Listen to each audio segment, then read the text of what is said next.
If you are collecting Australian coins, you need to know these 5 things. 1. Australian coins come in 2 broad types, decimal and predecimal. 1910 was the first year Australians held coinage of the Commonwealth of Australia in their hands. In this year, only the silver sixpence, shilling and florin were released. The brass halfpenny and penny followed the following year in 1911. Unlike Britain, Australia would not have a farthing as part of its new coinage. The predecimal era would continue until 1964. No coins were minted for 1965.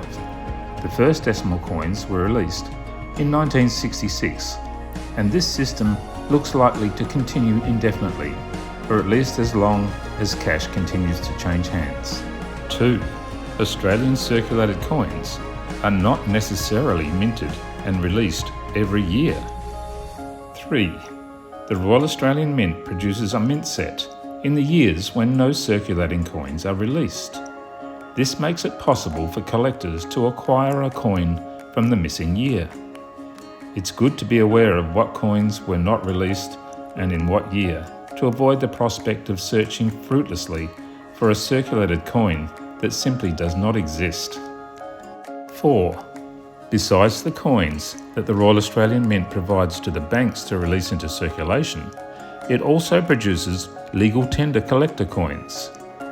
These are not to be confused with the many commemorative coins that are intended for circulation, that are distributed by the banks.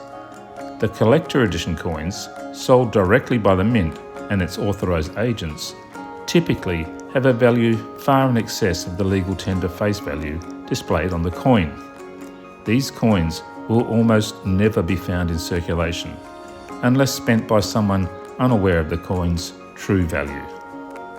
5.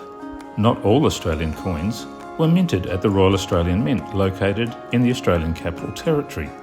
Some coins of the same year may even have a portion of their total mintage minted in different mints. The Royal Australian Mint has produced coins in Melbourne, Sydney and Perth, as well as Canberra, and throughout history has employed the services of overseas mints, like in the US, Britain and even India, to produce Australian coins.